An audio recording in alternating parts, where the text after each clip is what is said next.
एक ऐसी सिंड्रेला जिसमें उसकी कहानी उसे जेल ले जाती है। उसका प्रिंस चार्ल्स मर चुका है और उसकी गॉड मदर उसकी सबसे बड़ी दुश्मन है। अजीब लगा? Hello movie strive family, welcome back.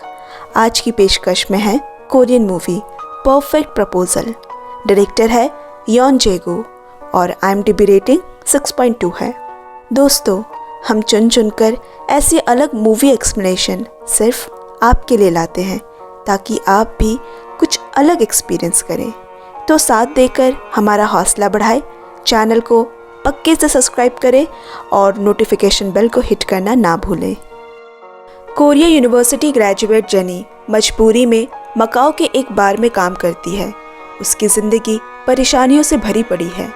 उसके दोस्त ने उसका क्रेडिट कार्ड चुरा लिया जिसका बिल वो अभी तक भर रही है। ऊपर से उसका बिजनेस पार्टनर भी उसे धोखा देकर भाग गया। फंसे पैसों के लिए गुंडे हर दूसरे दिन उसे धमकी देकर जाते हैं। इसी बीच एक दिन उसकी दोस्त ने उसे एक केयरटेकर की नौकरी के बारे में बताया। थोड़ा उम्रदार है लेकिन मकाओ शहर का सबसे अमीर आदमी, इस पूरे शहर का 80% कसीनो का मालिक। सर पे इतनी उधारी, कोई और रास्ता न सूझकर जेनी पहुंची बड़े से बंगलों में इंटरव्यू देने। इंटरव्यू उस आदमी का बेटा किम ले रहा है जो कि उसकी नाजायज़ औलाद है। इंटरव्यू के दौरान पता चला कि जेनी अकेली रहती है। उसकी माँ का कुछ साल पहले एक्सीडेंट में देहांत हो चुका है। किम ने पूछा, तुम्हें क्यों ये नौकरी चाहिए? जेनी ने पैसों की ज़रूरत से जुड़ी हर बात सच सच बता दी। थोड़ा सोचकर किम ने उसे शाम को एक बार में बुलाया। उसे कुछ और भी बताना है। शाम को जेनी पहुंची। किम ने उसे इस नौकरी पे रखने के पीछे की असलियत बताई।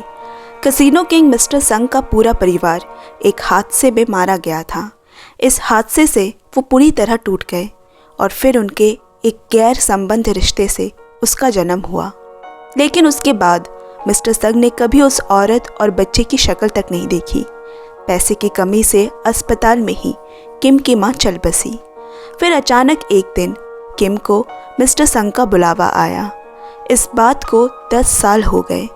किम तब से उनके यहाँ काम करता है, पर उसने कभी उसे अपने बेटे का दर्जा नहीं दिया और ना ही वसीयत में उसका कहीं नाम है। जेनी को इसी मकसद से चुना गया है कि उसे मिस्टर संग का दिल जीतकर उससे शादी करनी होगी। शादी के बाद वो उसके पूरी संपत्ति की मालकिन बन जाएगी, जिसका आधा हिस्सा उसे किम को देना होगा। उनका दिल कैसे जीतना है, कब क्या करना है, इसमें किम उसकी मदद करेगा। मिस्टर संग की एक बहुत बड़ी कमज़ोरी है जो वो पैसे से नहीं खरीद सकता, वो उनकी इज्जत बन जाती है। सब सुनकर जेनी घबरा गई और जाने लगी। किम ने दोबारा उसे याद दिलाया कि वो अभी क्या है और क्या बन सकती है। मकाओ की सबसे रईसज़ादी, और सौदा पक्का हुआ। अगले दिन से जेनी की ट्रेनिंग शुरू हो गई। उसका पहनावा, उसके बाल, उठना बैठना, चलना फिरना सब कुछ बदला गया। उसे एक बहुत शातिर काम को अंजाम देना है। तैयारी में कोई कमी नहीं होनी चाहिए। सिर्फ 1 महीने का समय है जेनी के पास मिस्टर संग के दिल को जीतने का, क्योंकि उसके बाद मिस्टर संग यहाँ से चले जाएंगे। अब जेनी पहुँची राइजिंग सन प्राइवेट बोट पर। सभी स्टाफ्स उसे देखकर दंग है। मिस्टर संग की मरी बीवी से उसकी शक्ल मिलती जुलती है। किम ने वाकई लाजवाब काम किया है। जेनी का सामना हुआ मिस्टर संग से, एक निहत ही अकड़ू, बदतमीज़ और घमंडी। अपनी व्हीलचेयर पे बैठा, किसी से सीधी मुंह बात नहीं करता और सीटी बजाकर नौकरों को बुलाता है। बाकियों की तरह जेनी को भी बहुत तरीके से बेइज्जत करने की कोशिश की, लेकिन उस पर कोई असर नहीं हुआ। उसे सिर्फ अपने काम से मतलब है, जैसा कि उसे सिखाया गया था। उसने अपना पहला इम्प्रेशन बहुत ही अच्छी तरीके से सामने रखा। काफ़ी लंबा सफ़र था मेरा, मैं अब अपने कमरे में जाना चाहती हूँ, कहकर वो चली गई। ह्यूमी यहाँ की मेड जेनी को यहाँ काम करने वाले लोगों के बारे में बताती है। बोट के कैप्टन और बाकी स्टाफ्स में एक है रशियन विक्टर और दूसरा पाकिस्तान से खान। कमरे में पहुँचकर जेनी ने राहत की सांस ली और अपने आरामदेह बिस्तर पर लेटकर खुली आंखों से अमीर बनने के सपने देखने लगी। शाम को उसे डेक पर किम मिला। उसने कहा, तुम्हारा तीर निशाने पे लगा है मिस्टर संग शाम से कुछ ज़्यादा ही खामोश है। शायद उन्हें किसी की याद आ रही है। अगले दिन चेकअप के वक्त मिस्टर संग ने जेनी से एक सिगरेट मांगी। केयरटेकर होने के नाते उसने मना कर दिया। मिस्टर संग इसके बदले $100 देने को तैयार है, पर जेनी ने फिर से मना किया। फिर मिस्टर संग ने एक बेशकीमती हार निकाला, जिसे देखकर एक बार के लिए जेनी का मन भी डोला, लेकिन उसने खुद को संभालते हुए ना कहा। गुस्से में मिस्टर संग उस पर चिल्लाने लगा, आज तक किसी की हिम्मत नहीं हुई मुझे मना करने की। आप मेरा काम यहाँ मुश्किल बना रहे हैं, कहकर जेनी निकल गई। मिस्टर संग एकदम से बौखला गए और तोड़फोड़ करने लगे। कमरे से बाहर आते ही किम ने ऐसे ही उन पर दबाव बनाने को कहा। शाम को नई केयरटेकर के लिए एक छोटी सी पार्टी रखी गई। किम ने जेनी के साथ डांस करने की इच्छा जताई। डांस करते हुए जेनी बोली, ऐसा लग रहा है मेरी कहानी किसी सिंड्रेला की तरह है। तुम मेरे गॉडफादर बनकर मुझे मेरी मुश्किलों से बचाने आए हो। कमी है तो बस एक सौतेली माँ और एक कांच के जूते की। किम ने जवाब में कहा, सोचना कम करो और काम पे ज़्यादा ध्यान दो। हमारे पास एक ही मौका है। दूर बैठा मिस्टर संग उन दोनों को देख रहा है। आज छुट्टी के दिन सभी खुले समंदर में तैरकर अपना मनोरंजन कर रहे, लेकिन जेनी किम की तरफ आकर्षित हो रही है। एक तरफ मिस्टर संग की ढलती उम्र और दूसरी तरफ जवान खूबसूरत किम। जेनी के दिल का फिसलना तो लाजमी है। शाम को सब कुछ पहले से मालूम जेनी ने जब शतरंज में मिस्टर संग को हरा दिया। इनाम के तौर पर मिस्टर संग ने कहा, जितने पैसे चाहिए मांगो। मगर सबको हैरान करते हुए जेनी ने कहा, उसे उनके कमरे में पड़ा पियानो बजाते हुए सुनना है। इस बात ने बिल्कुल गर्म लोहे पे हथौड़ा चलाने का काम किया। पूरा हॉल तुरंत खाली हो गया। यूमी जेनी को भी खींचकर वहां से ले गई। मिस्टर संग की परिवार की यादें उस पियानो से जुड़ी है। इसी पियानो की वजह से उनका पूरा परिवार मारा गया। तब से उन्होंने पियानो को हाथ नहीं लगाया। ये बातें जेनी को वाकई पता नहीं थी। उसने जाकर मिस्टर संग से माफ़ी मांगी। जेनी को समझ आया मिस्टर संग बाहर से बहुत कठोर है, लेकिन इतने भी बुरे नहीं हैं। उस रात जेनी ने मिस्टर संग को पियानो बजाते हुए सुना। जब जेनी ने किम से पियानो वाली बात पूछी तो वो बोला, अगर पहले बता देता तो तुम्हारी प्रतिक्रिया इतनी स्वाभाविक नहीं होती। तुम बिल्कुल ठीक जा रही हो।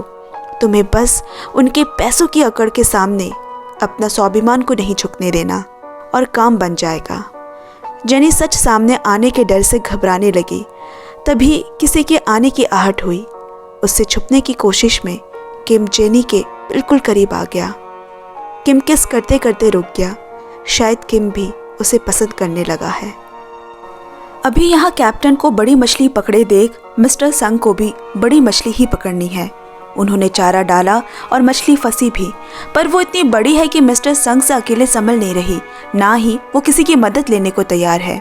खान ने जेनी के इशारे पे डोरी काट दी, क्योंकि उनकी सेहत पे बुरा असर पड़ रहा है। इस हरकत से मिस्टर संग का गुस्सा फट पड़ा और उसने खान से वो मांस खाने को कहा जिसे वो हाथ तक लगाना पाप समझता है। बेचारा रोते हुए जमीन पे पड़े टुकड़ों को जबरन खान मुंह में डालने लगा। सब चुप, किसी की कोई हिम्मत नहीं हो रही कुछ बोलने की। तब जेनी मिस्टर संग को रोकने सामने आई और उसका अंजाम भी उसे भुगतना पड़ा।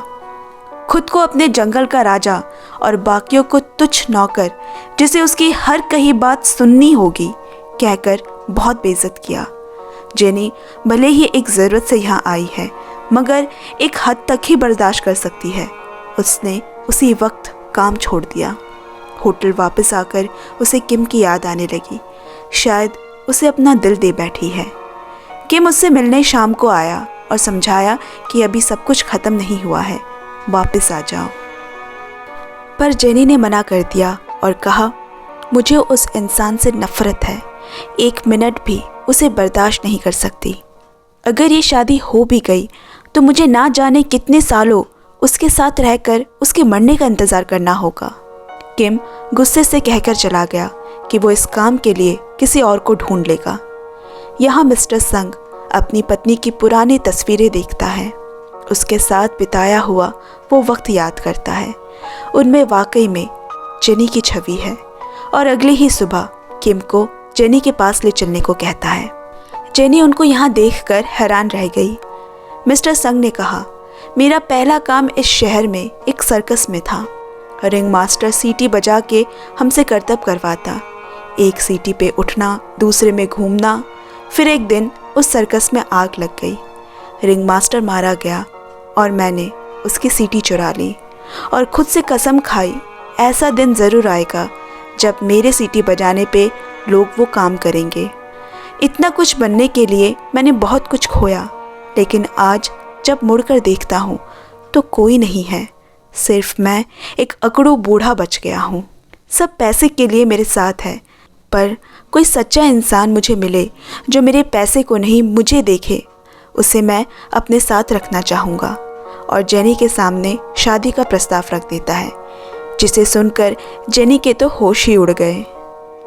किम को पसंद करने के बावजूद उसने हाँ कहा। शादी का दिन आया। तैयार होते हुए मिस्टर संग ने किम से कहा, शायद शादी के बाद मैं ये शहर छोड़कर हमेशा के लिए जेनी के साथ कोरिया चला जाऊं, जहां वो रहना चाहती है। तुम्हारी माँ ने मेरी एक रात की गलती का फ़ायदा उठाकर तुम्हें पैदा किया है, जबकि मैंने मना किया था। कसिनो का सारा मैनेजमेंट पहले की तरह मिस हेजिन ही संभालेगी। तुम अपना अलग सा कोई बिजनेस देख लो, पैसे मैं दे दूंगा। किम ने कहा, हाँ मैं आपके साथ पैसों के लिए हूँ, लेकिन मेरी माँ ने आपका मरते वक्त तक इंतज़ार किया था। उन्हें तो आपसे प्यार था। कुछ देर के लिए कमरा शांत हो गया। जश्न हो रहा है। यहाँ साथ बैठे मिस्टर संग ने जेनी से कहा, तुम्हारा नाम आज से सिंड्रेला।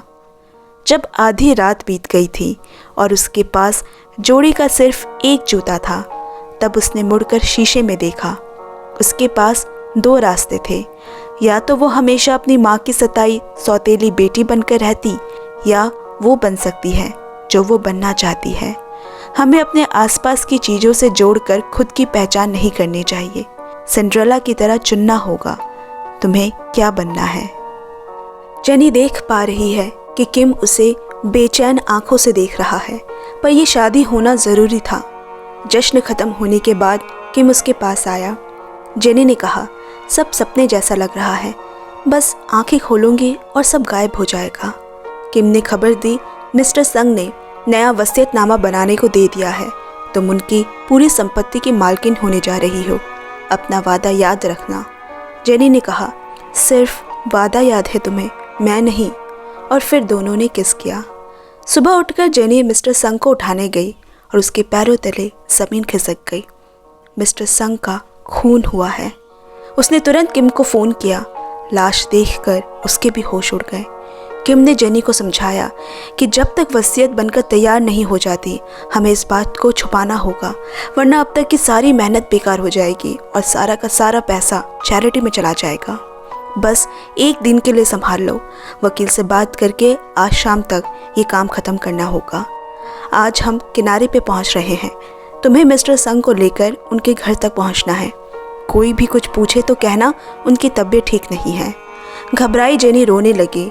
किम ने उसे भरोसा दिलाया, सब ठीक हो जाएगा। प्लान के मुताबिक वो लाश को कमरे तक ले आई और किसी को भी अंदर आने से मना कर दिया। सभी को आज जेनी की हरकत अजीब सी लग रही है। वो किम को लगातार फ़ोन पे फ़ोन कर रही है। उसकी कुछ समझ में नहीं आ रहा। थोड़ी देर बाद किम एक पाइप और सिरिंज लेकर आया। जब तक वसीयत तुम्हारे नाम नहीं हो जाती, हमें यह साबित करना होगा कि मिस्टर संग वसीयत बनने के बाद मरे हैं। मैंने 2 प्लेट खाना मंगवाया है, एक तुम खाना और एक इसी पाइप के ज़रिए नाक की नली से खाना लाश के पेट तक पहुंचाना। वसीयत का काम होते ही मैं डॉक्टर को भेजूंगा, जो ये साबित करेगा कि खाने में जहर की वजह से मिस्टर संग की मौत हुई है। हमारा काम भी बन जाएगा और तुम पे इल्ज़ाम भी नहीं लगेगा। काम ख़त्म कर जेनी डॉक्टर का इंतज़ार करने लगी। दरवाजे पे दस्तक हुई। जेनी ने दरवाज़ा खोलकर कहा, इतनी देर क्यों लगा दी? वह आदमी अंदर गया, मिस्टर संग को चेक किया और कहा, आपको हमारे साथ पुलिस स्टेशन चलना होगा। हिरासत में जेनी ने उस नई वसीयत बनने वाली बात को बता दिया और बार बार किम को बुलाने लगे। अब किम ही उसे बचा सकता है। आखिर में किम आया और उसने अपने पिता को मारने का इल्ज़ाम उल्टा जेनी पे ही लगा दिया और पुलिस को बताया, मेरे पिता ने सिर्फ एक बार, वो भी 5 साल पहले वसीयत बदली थी। जेनी ये सब सुनकर बेहोश हो गई। दरअसल मिस्टर संग की वसीयत में सिर्फ 10% ही किम के नाम है, बाकी 90% चैरिटी के। लेकिन अगर उसने दोबारा शादी की तो वो 90% उसकी नई पत्नी के नाम हो जाएगी। इसका मतलब संपत्ति की मालकिन अभी जेनी है, लेकिन अगर खून के झूठे इल्ज़ाम में जेनी फंस गई तो पूरी जायदाद अगले दावेदार यानी किम को चली जाएगी। पहले दिन से ही किम की यही प्लानिंग थी कि कैसे उसे पूरी जायदाद मिले। उसे कभी जेनी को आधा हिस्सा देना ही नहीं था। और इतना ही नहीं, जेनी उसका सोचा समझा मोहरा था इस पूरे खेल में। जेनी की पूरी बैकग्राउंड छान लेने के बाद ही इस प्लान का हिस्सा बनाया गया था। एक बेहतरीन सोची समझी चाल। इतना बड़ा धोखा, ये सोच सोच कर जेनी जेल में बैठी रो रही होती है। तभी उसे मिस्टर संग की सिंड्रेला वाली कही बात याद आई। उसे बोर्ड मेंबर्स की मदद लेनी होगी। पुलिस की निगरानी में वो मिस्टर संग के अंतिम संस्कार में गई। उसे मालूम है वहाँ सब होंगे। वहाँ यूमी मिली। उसने जेनी को एक टैब दिया जिसमें उसकी कुछ बोट में खींची तस्वीरें हैं। जेनी बाकी लोगों के बारे में पूछती है, शायद किसी को उस रात के बारे में पता हो। यहाँ खान किम से मिलकर उसे कुछ बताता है, जिसे सुनकर किम उसे कहीं दूर ले गया और अपने रास्ते से हटा दिया। अब जेनी को वापस जेल ले जाया जा रहा है।